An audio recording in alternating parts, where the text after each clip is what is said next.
years, Halo has had some absolutely stellar live action.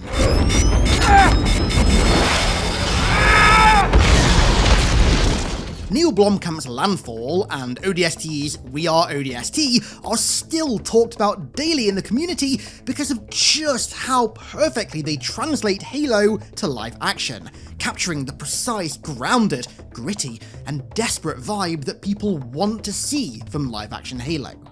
Then there were some in-betweens, and then that thing that we shall not name.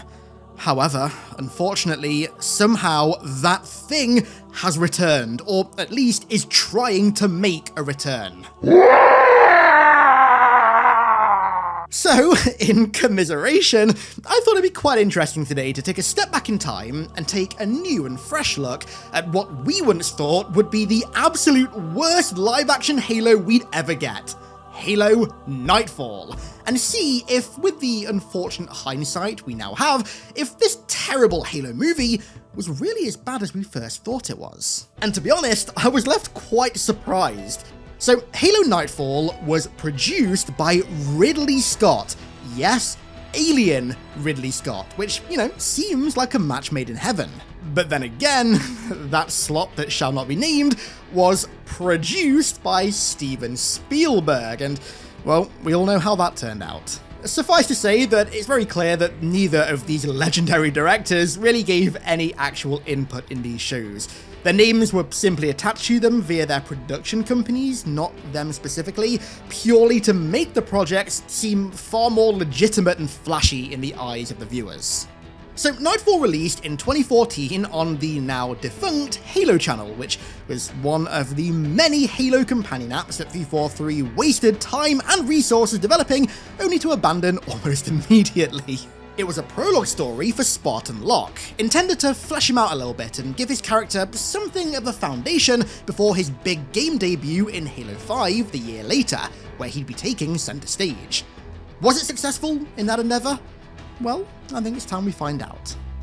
So, Halo Nightfall opens with a melancholic shot of ex-Spartan 2, Randall 037, and his daughter, more on that in a second, watching the sunset on the planet of Cedra, followed by another dramatic shot of the main characters patrolling the wastes of a Halo, overlaid with a philosophical monologue about the ethics of being a soldier and playing God in doing so, once again courtesy of Randall. So when Randall was a Spartan, he was severely injured on the colony of Vodin in a battle with the Covenant, but he was saved by local survivors of whom he then chose to live with in secrecy for years, Oni and the UNSC assuming he was dead. He cast aside his armor and married and even had a kid, although his wife died in childbirth. Eventually, Oni located Randall and tried to integrate him back into service, but he staunchly refused. And so, as a compromise, he underwent a very risky procedure to undo many of his augmentations, and moved with his daughter to the planet of Cedra, where, in the post-war years, he became the colonel of the planet's local guard. Honestly, Randall's a pretty interesting guy in the lore, because he's one of the, I believe, only 2 ex-Spartan 2s, alongside of course Maria, to ever have kids. No, the augmentations do not make Spartans infertile, and no, the suit doesn't do that to Chief. We then jump to Locke and a bunch of Oni agents trailing a rather suspicious individual, who it turns out is doing a deal with an elite zealot terrorist. And, okay. Time out already, time out. Not to go all cinema sins or anything, but we've got a few blunders to discuss in this first scene.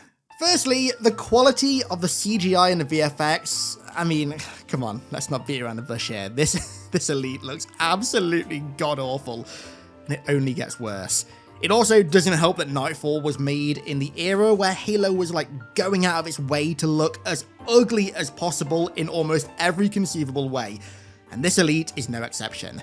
Not to beat a dead horse or anything, but the way this thing moves in combat is just the total antithesis of what the elites were designed to be. It's just awful. Secondly, the dude that the agents are trailing, Axel, is a species called the Yon Het, and they also just look awful. It's literally just a guy in a mask, very clearly. This species were created solely for this show, and I imagine that was done because the budget didn't allow for any more CGI.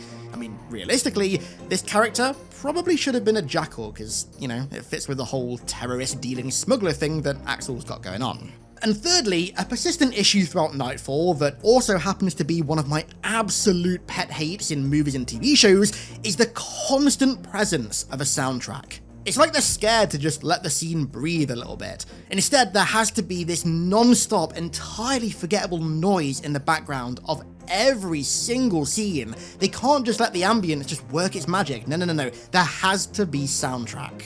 Seriously, nothing, not even CGI this bad, will ever cheapen something as much as this in my eyes. For me, it immediately makes any project just feel like a student project. Anyway, Axel hands a container off to the Zealot, and they part ways. And so, the agents split up. Some follow Axel, whilst Locke pursues the Zealot into a maintenance tunnel that leads into the nearby city. After a small skirmish, Locke flees up a ladder, and, of course, because elites physically can't climb ladders thanks to their very strange legs, he gets away. They track him to a mall in the city, and I gotta say, watching an elite in full Zealot armor just wandering through a modern-day mall is so funny, man. They filmed this in the Titanic building in Belfast in real life, and it looks near identical. I swear, they didn't even bother trying to build up a set, let alone set dress this area to make it look like, you know, a little bit futuristic. They just thought dressing all the civilians up like weird borderline future hippies was enough to sell the scene. Very strange. Anyway, after a small and, frankly, terrible-looking tussle, the elite throws himself off a balcony and activates the device, which spreads an evil red, thing throughout Belfast. Oh, wait, no, sorry, Cedra, not Belfast, Cedra, making people gravely ill by randomly compromising their DNA. But here's the catch. Conveniently, we learn that this bioweapon only affects human DNA. No other species in the area are affected, which is great because it means that they don't have to waste precious budget showing us any of these other species that live in the area. They can instead just tell us that they exist, because, of course, the mark of a good, faithful Halo project is a project with no aliens and where you tell instead of show, right? That's how it works. So, after some inefficient, violent interrogation from Randall, and then some effective verbal information gathering from Locke, Axel reveals, in his own language, which is pretty cool, that the element was sourced from hell, a place that not even elite zealots dare visit, a shard of the destroyed Alpha Halo. It's noted that the treaty between the UNSC and the Covenant, it's actually made very ambiguous who this treaty is supposedly with, and it can't be the Covenant because obviously they don't exist anymore, so who it's with, I have no idea. I guess it's like a generic treaty with all the aliens, but regardless, it states in this treaty very clearly that to return to Alpha Halo's wreckage is a major peace violation. But clearly, that treaty is being violated. Upon inspection, they detect another craft going to the shard right now. And so, with nothing left to lose after his daughter was killed in the attack, Randall and his PFC Mesa join up with the ONI agents to follow this craft to the shard, intercept it, and then, armed with a Havoc tactical nuke, destroy the shard once and for all, preventing any more of this element from being mined. Because of the shard's rotation and proximity to the system's sun, however, if they don't manage this in one nighttime, which is akin to about 8 hours, they'll melt in the daytime's 900-degree heat as the shard is exposed to the sun. And now, I gotta be honest here, I actually think that this section is really genuinely cool. So only having to return to a shard of Alpha Halo to destroy an element that was created by its explosion is such a cool plot thread, and the way that this is teased with Axel calling the shard hell genuinely tingles your spine a little bit. Mike Coulter's delivery of the translation of this line also was really good. Says it's sourced from a place no one will go. He says it's sourced from hell. But if there's one performance here that steals the show, I gotta be honest, Steve Waddington's Randall is hands down the highlight of not just this section, but this entire movie. This isn't the first time you're gonna hear me say this, but Nightfall is a great example of some genuinely fantastic original ideas marred by poor execution. Okay, very quick timeout. If you're after a brand new PC to play Halo or any other game for that matter at beautiful frame rates and blistering resolutions, then look no further than my flood-themed PCs made in partnership with Apex Gaming PCs. From the pure form to the Gravemind and the ultra-powerful Primordial build, there's a build here for every level of power and budget. Just check the link in the description. En route to the Shard, Randolph confirms that he is the CEO of the operation, and he makes it very clear that out here, there's no Oni and there's no Sedrins. Everybody works together as one cohesive unit. Oxygen suits that look eerily similar to ODST suits are also required because of the Shard's severely reduced oxygen, and when it comes into view, you can finally see why Axel referred to it as hell.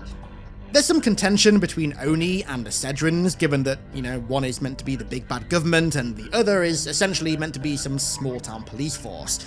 The more I think about it, I think the idea here was supposed to be that this is mimicking the kind of trope that you see in a lot of police dramas where the federal agents intervene in a small town case and the small town cops don't like it because the big guys are coming in and stealing their case. It's that kind of thing, but on a galactic scale. And you know what? Despite being rather cliche, I actually think it kind of works here. Coming into the Shard's limited atmosphere, it quite literally does look like hell. All charred and burned, with the horizon dwarfed by the destroyed, burning remains of the wider ring. Some of the wide-angle shots here, as they deploy, do genuinely look really good. Like this one, for example, of them skylining against the foreboding sky, actually goes quite hard. When they find the craft, it turns out to be a two-person tugboat that came with a space horse box. So, they use the visor in their helmets to follow the hoofprints and also the footprints, with Mesa, the other named Sedrin, providing overwatch in the Condor, which is then teased is starting to awaken something. And then, in a cave, they encounter not just the horses, who really start freaking out, but the smugglers, mining the element, who, upon confrontation, weirdly don't run away, but rather also start freaking out, yelling at the team, begging them to put down their weapons, before then fleeing, only to very easily get caught, but not before barking out another rather ominous line. You have no idea what you're doing! Shut up and save the bull for the ride out. As the Condor comes in to evac the crew, and also the horses as well, the true antagonist of Nightfall is finally revealed. The Letgolo, but not just any form of Letgolo. The Letgolo, which brings the Condor down in, again, despite its budget, a scene that I honestly think looks really good for the most part. Now, okay, time out once again, we need to talk about the Letgolo because these guys are really, really cool. So, it's a gestalt form of Letgolo worms that were weaponized by the Foreigners during their war with the Flood, where they were used to destroy infected technology before Foreigner warriors were then sent in to kill any leftover infected.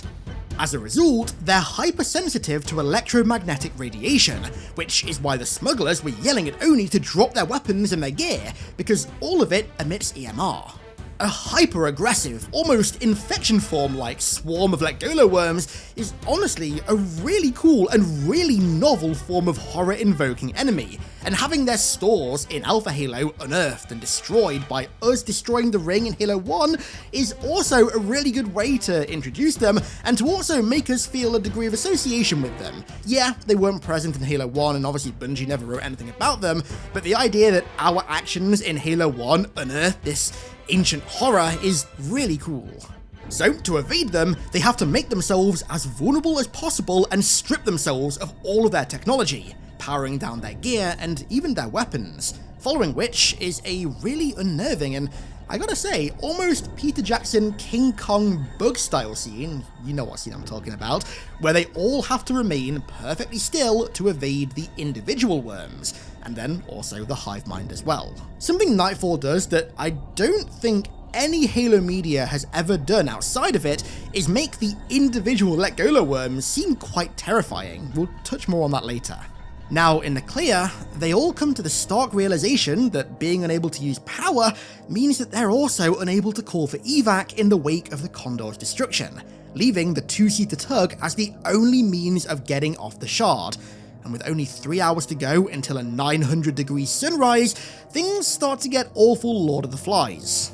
So to try and settle the group despite the rather precarious situation, Randall tells them about a story of when the Royal Navy used to have to enforce lifeboat rules, which in a situation where not everyone was going to make it, they all agreed to work together to make it to the escape vector and then decide who gets to escape by drawing straws, instead of fighting about it immediately and then risking nobody getting out alive. I've got to say, linking Halo back to stories of the Royal Navy in our era and even before our time in the modern day is very, very cool. I love it when Halo does that.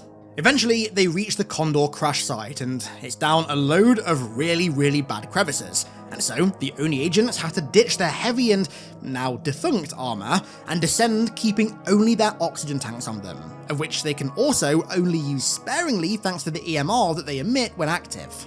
Regardless of those lifeboat rules though, very quickly Agent Horrigan starts to suggest putting down the smugglers so they don't slow them down. Randall then confronts him and gets him to back down. For now. Eventually, they stumble upon one of the Shard's few remaining and non-burned out water supplies, a remnant of one of Alpha Halo's many rivers, where they make the risky call to quickly oxygenate themselves, and you know the worms can sense it. In the hills above, they're starting to gather.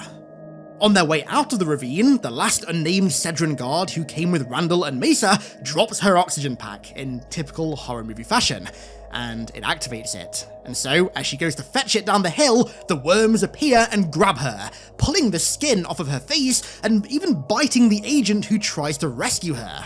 With the Horde very much alerted, the group flee in a panic, but Locke gets separated and falls down a cliff and gets his foot wedged between a rock.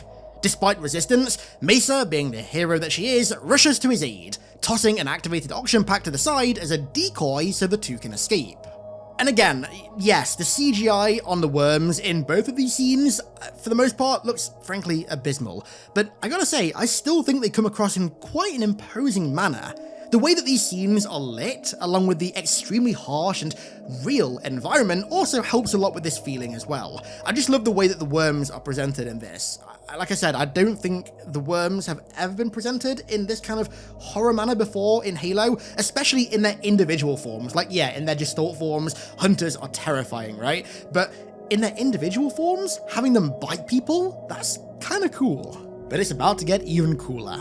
As the survivors take shelter, they witness Nathana Let Go Low do something that is frankly terrifying. To try and bait the survivors out into the open, the worms form up to mimic the silhouette of the Cedron guard of whom they just tore to shreds, and it creates this really unsettling looking mimicry of a human. They can replicate her overall form decently well, but not her muscle movements, so it gives off this real uncanny valley feeling. Realizing that they aren't fast enough to get past these worms, Horrigan throws Kaisel, the injured smuggler, down the hill as bait, creating another distraction whilst the rest of them flee. Now back in relative safety, once again, Horrigan tries to usurp the group by whispering sweet nothings into Locke's ear and trying to convince him to join him in taking the tuck. But taking the moral high ground, Locke once again cements that the straws will decide who lives and dies, not anyone's bias. In desperation, Ramos turns on his compad to watch a pre-recorded video of his children, but Estrin, the other agent beside him, promptly tells him to shut it the hell off and even goes as far as tearing it off his arm and throwing it down the chasm. Luckily though, the worms don't quite detect it. They then reach another chasm, which Mesa describes so eloquently as the bonus level beyond the 9th level of hell. A nice little Dante's Inferno reference there. Love that. As they're crossing it, they can hear the Let Go Low shrieking through the fog, and Ramos is slowly going more and more insane as a result. After an altercation, again with Estrin, he pushes him off the ledge and lets him fall into the abyss, where he's violently torn apart by what lies beneath. Ramos is that very cliche character in almost every horror movie and horror TV show who should be really qualified for the job that he's on, but his emotions get the best of him. I swear to God, this character archetype is in almost every single horror movie, and it's absolutely present here. When they stop once again to top up their oxygen in an area that, frankly, looks like the base of Mount Doom, Horrigan finally snaps and draws Randall's AR on him, believing him to be unworthy of the group's oxygen. Locke then draws his Magnum on him, but Ramos then draws his DMR on Locke. It's like that scene from The Office. Now intending to be the duo who survive, Horrigan and Ramos take the group's oxygen tanks along with Aris, the final surviving smuggler and tugboat pilot, because they need his biometrics to activate the ship, and they break off from the group to try and escape. Now believing themselves to be doomed, Randall spots a nice surprise. The Condor is just over the ridgeline, and somehow it's mostly intact still. It even has the Havoc nuke still on board, and Mesa even realizes that its propulsion system is somehow still functional. Not functional enough to get him off the ring, but functional enough to use it to beat Ramos and Horrigan to the tugboat. There is a catch though. Its fuel cells are destroyed, and obviously without fuel, the Condor can't really do anything. And Randall realizes that the nuke actually has a power cell in it that can be used instead. But using it means taking it out of the nuke, which in turn means remote detonation of said nuke would no longer be possible. Which means that somebody is going to have to stay behind and detonate it manually. Which I gotta say is eerily similar to the end of the story that 343 released prior to Nightfall. While Horrigan and Ramos stop for a quick emergency oxygen break, Aris manages to escape. Meanwhile, Locke, Mesa, and Randall draw beads from his daughter's necklace to see who stays behind to detonate the nuke. And of course, Randall draws red. At least, seemingly draws red. Which, given that he's kind of lost everything at this point, has nothing left to return home to, and kind of came on this mission to avenge his daughter anyway, he's perfectly fine with. And so, in their final words to one another, Locke tells Randall that he'll see his new comrade in Valhalla. To which Randall replies with, They don't let Oni into Valhalla.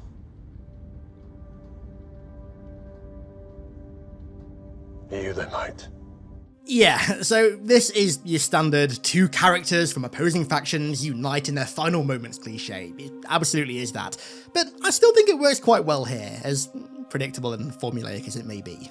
Randall, nuke in hand, looking like a Chad, watches as Locke and Mesa make their escape, where he then reveals that the only coloured beads that he had in his hand were, in fact, white, ensuring that Mesa and Locke would be the two who were given a fighting chance to escape. Like I said before, Randall had nothing to go home to anymore. He just wanted to avenge his daughter, and avenge her he's about to do.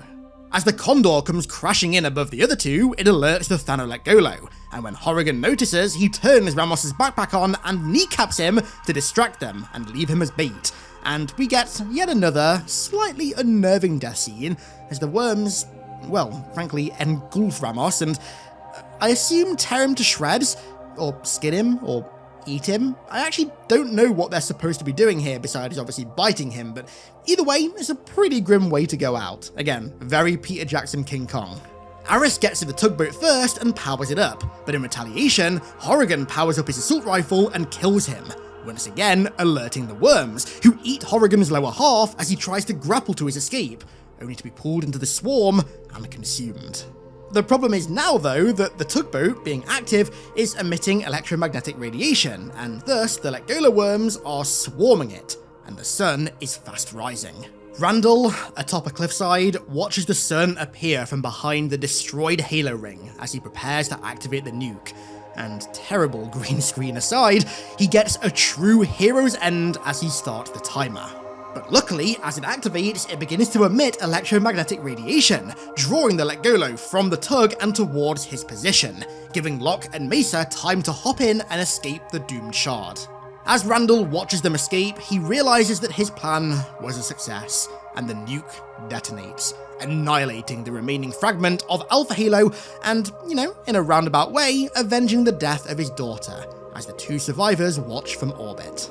The movie then ends with a monologue from Randall, overlaid over a weird slow-mo shot of Locke walking through the crowd of futuristic borderline hippies. A monologue that's reflective of his opening monologue, in fact, about the philosophy of being a soldier, about creating death to create life, and about playing God. Of which he concludes by posing a question to Locke. That is my question to you, Commander Locke. How will you die? And for what? And that is Halo Nightfall. So, the big question, was Nightfall better than that which shall not be named? Honestly, yeah, unequivocally, without a shadow of a doubt, it is far better. Despite having 1/9, at least 1/9 of its budget, if not a smaller portion than that, the visual quality of Nightfall is about on par with the TV show. I mean, frankly, they both look like B-movies, but the story quality is, I can't believe I'm about to say this about Nightfall, a billion times better. Nightfall didn't take established characters, locations, and plot threads and have some jumped-up, ego-driven writer just shit all over them with their own god-awful vision of a universe that they clearly don't understand. Don't get me wrong, Nightfall is no Interstellar, nor does it hold a candle to at least any of the prior Halo campaigns and stories, but broadly speaking, the story it tells, I think, is quite interesting and genuinely novel. Some of the performances are great as well. I thought Christina Chong as Mesa was pretty good, and Steve Wallington as Randall I thought was quite honestly amazing. I will say, even though this was very clearly billed as Locke's big debut story, he doesn't really have much of a presence in it, at least nowhere near as much of a presence as I think they'd wanted him to have. Randall really does take center stage. Nightfall feels far more like Randall's story about avenging his daughter's death and ensuring that nobody else suffers a similar fate, and just has Locke kinda existing in the background along for the ride. Granted, this is an opinion that I've held since Nightfall first came out, but I also love the concept of the Thano Let Go Low. They may often look terrible thanks to how poor the VFX tends to be in this movie, but I still think that they were really compelling and genuinely terrifying as a concept for an enemy, and for the whole thing to go down on a shard of Alpha Halo as well is just a sick idea. It's fanservice-y enough to activate your almonds, but it doesn't just feel like cheap, baseless nostalgia. We're going back to a familiar location, but in a totally different state to how we last saw it. That kind of thing right there is also partly why I really enjoy backtracking levels. I love returning to a once familiar location after it's undergone some severe changes thanks to our actions, so we get to experience it in a brand new way. And yeah, although the biodiversity of the Alpha Shard is expectedly very lacking and nothing like Halo 1 at all, given what's happened in the lore, obviously us blowing it up, I still think that it proved to be a really interesting location nonetheless. Honestly, even if it wasn't an Alpha Halo shard, just going to the shard of a destroyed and obliterated Halo ring is a really cool concept in and of itself. So, overall, I really don't think Nightfall is offensive to the eyes, like, you know, that other thing. Quite honestly, I don't even think it's that bad. It's definitely low budget and definitely rather formulaic and cliche at times, and frankly, it's a far cry away from the quality that an IP on the level of Halo deserves for live action adaptations. But with all of those negatives said, I think on the budget of just $10 million, it's nowhere near the worst live action Halo that we've ever had. Really makes you wonder, doesn't it, how that slop TV show was the way that it was on a budget of between $90 and $200 million. My god, what a staggering waste of money. Okay, I'm curious, if any of you guys have happened to rewatch Nightfall since the TV slop came out, what did you think of it in hindsight, now that obviously your hindsight is tainted by the show? Do you think it was better than you remember, or did you still think it was terrible? I'm really curious to hear your thoughts, let me know down below in the comments. So with that said, I'm going to round this one out there. I want to give a huge thank you to my amazing patrons for the continued support over there as per usual. Thank you all so much, and thank you all so much for watching. I really do appreciate it. And I'll catch you all in the next one.